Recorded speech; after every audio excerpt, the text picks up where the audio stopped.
Do you find that you can understand your teacher in a classroom, but you can't understand fast-speaking natives from TV, movies, or YouTube videos? Well, the best way to fix that is to practice listening to real-world English. And that's what we'll do today. We're going to listen to a clip of President Barack Obama giving a speech on a serious topic. But at the end of this speech, he makes a joke. And your English is excellent if you can understand these clips and the joke. But don't worry if this exercise is difficult for you, because as we go on, you're going to improve your listening skills, expand your vocabulary, improve your pronunciation, and practice speaking. Welcome back to JForrest English. Of course, I'm Jennifer. Now let's get started. Throughout this lesson, you're going to listen to a short clip of President Barack Obama speaking in a real-world setting, and you need to complete the missing words to complete the sentence. Now you'll hear each clip 3 times. Here's the first listening exercise. You need to complete the missing words. Let's listen 3 times. I've ordered every federal agency to eliminate rules that don't make sense. I've ordered every federal agency to eliminate rules that don't make sense. I've ordered every federal agency to eliminate rules that don't make sense. Did you complete the sentence? He said, I've ordered every federal agency to eliminate rules that don't make sense. Now let's take a look at I've. This is a contraction of I have. So we say it as one word, I've. And it's a very unstressed pronunciation. Repeat after me, I've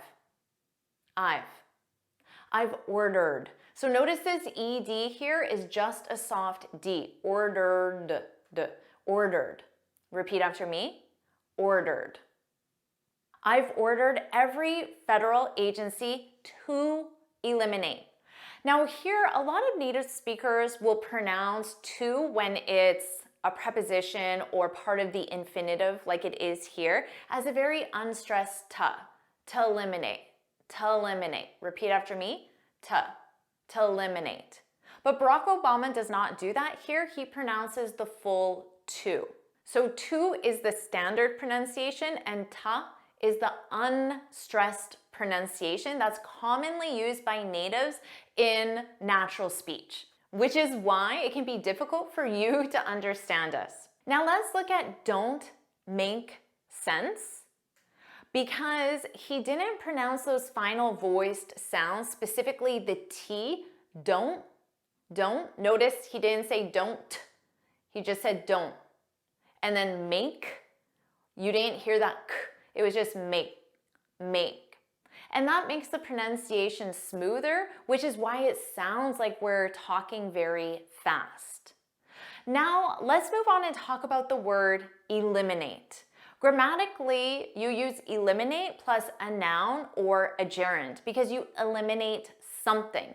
And this means to completely remove or get rid of. Remember this. It might help you in the future of this lesson, get rid of.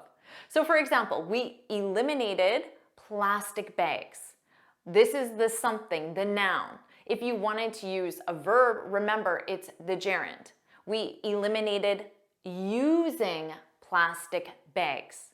Or you might say, Jennifer helps me eliminate my mistakes, the noun.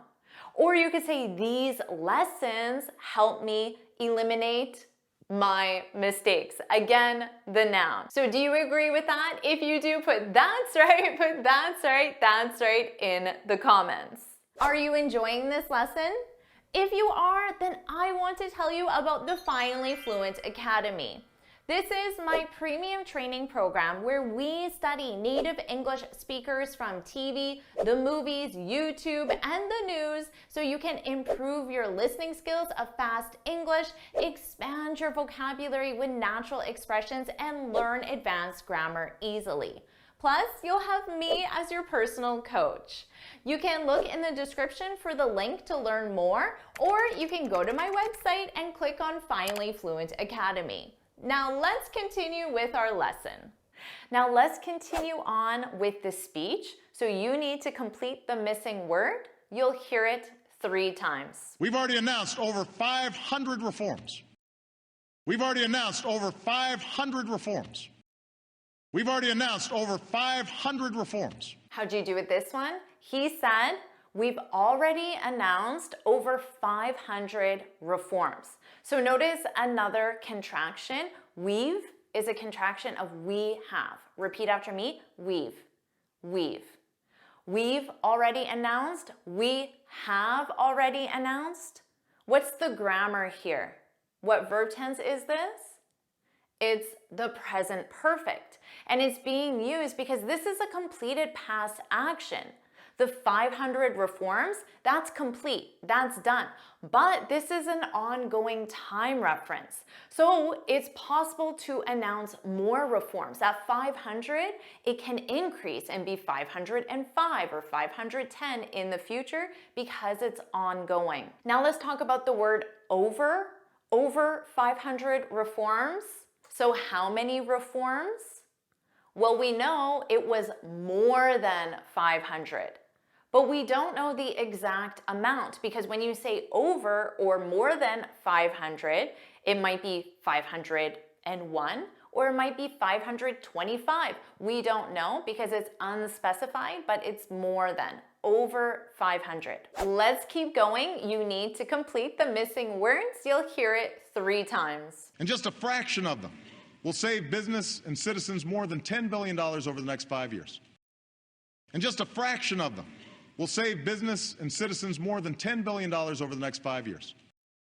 And just a fraction of them will save business and citizens more than $10 billion over the next 5 years. Did you complete the sentence? He said, and just a fraction of them will save business and citizens more than $10 billion over the next 5 years. Let's talk about a fraction of them. A fraction of means a small number or a small portion of them. In this case, the reforms. You could say, I know 100 phrasal verbs. That sounds amazing, right? 100 phrasal verbs. But then if you add, but that's just a fraction of them. Them is the phrasal verbs. It represents the phrasal verbs. But if you say a fraction of, it means a small number or a small portion. So even though 100 sounds large, it doesn't sound very large compared to how many phrasal verbs there are. Let's talk about the pronunciation of them, because there's a strong pronunciation, which is them, but there's also a weak and unstressed pronunciation, them. So it's just that vowel sound that sounds more relaxed and unstressed.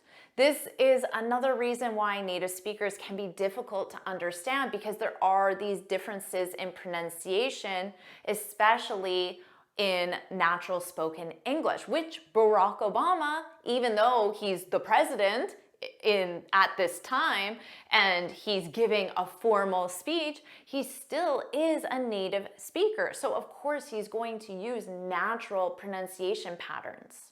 Now let's look at over the next 5 years. The word over represents between now and 5 years from now. So that time frame is over. You could say, I learned a lot of phrasal verbs over the weekend. So that means the entire time reference from start to finish, and that time reference is the weekend. This is very commonly used in daily speech. You could say, we discussed how to improve our speaking skills over coffee. So you can do something over coffee, over dinner. And that means while we were having coffee. So your coffee has a time reference, a time when you started coffee and a time when you ended coffee. And that period of time is over coffee. Let's continue on with the speech. This is a longer section and there are 2 parts to complete. You'll hear it 3 times. We got rid of one rule from 40 years ago that could have forced some dairy farmers to spend $10,000 a year proving that they could contain a spill. We got rid of one rule from 40 years ago that could have forced some dairy farmers to spend $10,000 a year proving that they could contain a spill. We got rid of one rule from 40 years ago that could have forced some dairy farmers to spend $10,000 a year proving that they could contain a spill. Did you hear all the missing words? He said, we got rid of, remember, I told you to remember that, we got rid of one rule from 40 years ago that could have forced some dairy farmers to spend $10,000 a year proving that they could contain a spill.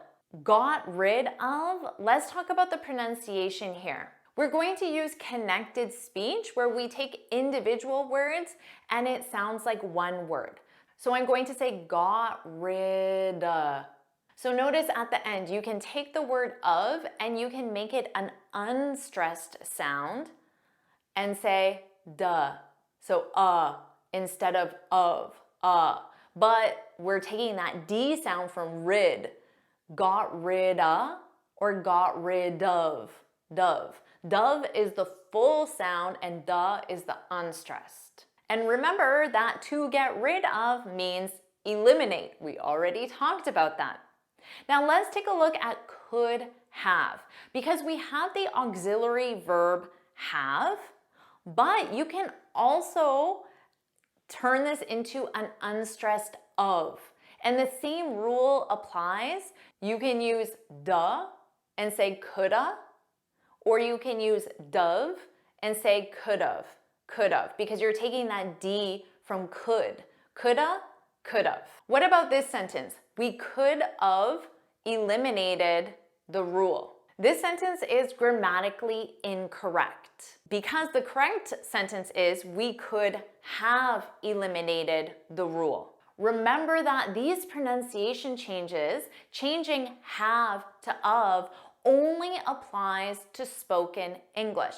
It doesn't apply to written English. So you can verbally say coulda, but in writing, it's considered grammatically incorrect. Let's keep going. Here's the next sentence to complete. You'll hear it 3 times.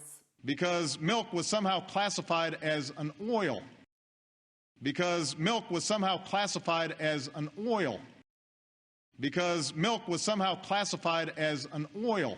Did you get this one? He said because milk was somehow classified as an oil. I found his pronunciation was quite clear. Do you agree with me here? So let's just look at some vocabulary. Let's look at classified as. To be classified as is the full structure you need, and classified means categorized or designated as something.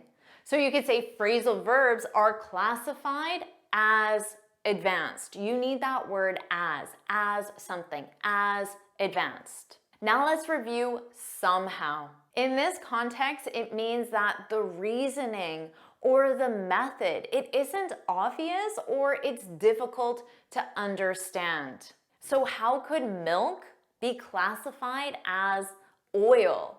That's difficult to understand. So that's why they use somehow.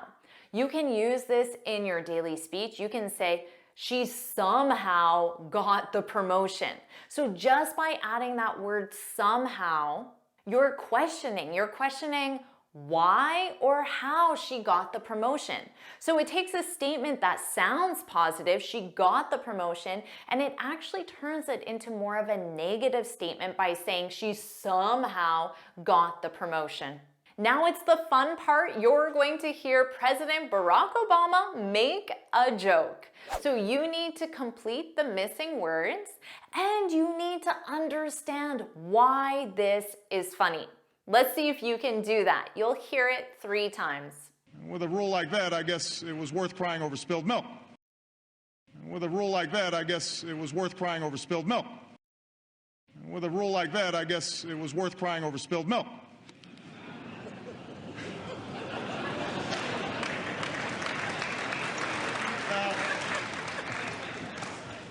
So, Did you complete the missing words? Did you hear the joke? Did you understand the joke? If you did, your English is excellent.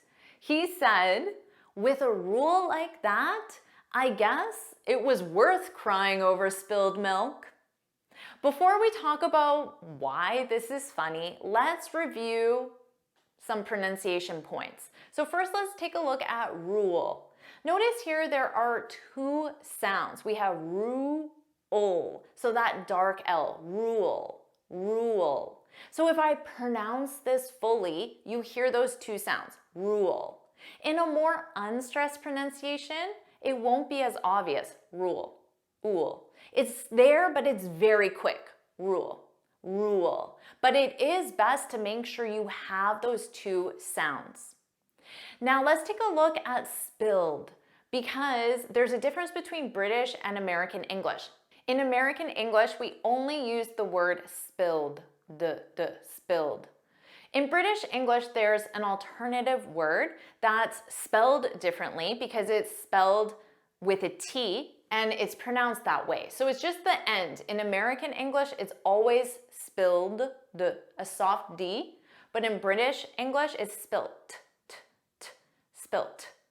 So you might hear spilled, you might hear spilt, but those final sounds aren't pronounced fully in spoken English in both British and American English. Just like in here, you didn't hear the end sound for the word that. It was more of a that. So you just don't press out that final T, that. And milk sounded like milk. So did you hear that the final K sound, that K, was not pronounced? It was just a milk, milk. So you put your tongue in the position of a K, milk, but you just don't push out that sound. Milk, milk. All right, now let's talk about the joke. The style of this joke is called a pun or a play on words. So it's a humorous use of one word or one phrase that has several meanings or that sounds like another word. In this case, you need to know that there's a proverb in English and perhaps in your culture as well. The proverb is, don't cry over spilled milk. If you don't know what this proverb is, the joke probably wouldn't make sense to you. So this proverb, don't cry over spilled milk, means don't get upset over minor issues or minor mistakes, like spilling a glass of milk. It's not worth getting upset over. So you might say, I made a grammar mistake when I was presenting the report, but you're very upset over this. And your friend, your colleague could say, don't cry over spilled milk. It's a grammar mistake. But notice here, Obama said it was worth crying over spilled milk. So Obama is saying that the farmers should be upset over paying $10,000 a year on something silly like proving they can contain a milk spill. Because remember, milk was somehow classified as an oil. So now you understand the joke. Now let's look at was worth crying. Because grammatically, you need to be worth plus gerund, your verb and ing. You could say, it was worth watching this class. And hopefully you agree with that. Now, grammatically, you could also say something to be worth something. For example, this class was worth it. The it represents something. What is the something? Well, this class was worth watching. So the watching is the it. Do you agree with that? Was this class worth watching because you practiced listening to fast English, you learned connected speech and unstressed pronunciation, you expanded your vocabulary, and you learned a joke that you can now share with your friends. So what do you think? Was it worth watching? Do you want me to make more lessons just like this? If you do, then put let's go in the comments. And of course, make sure you like this lesson, share it with your friends, and subscribe so you're notified every time I post a new lesson. And you can get this free speaking guide where I share 6 tips on how to speak English fluently and confidently. You can click here to download it or look for the link in the description. And you can keep practicing your listening skills with this lesson right now.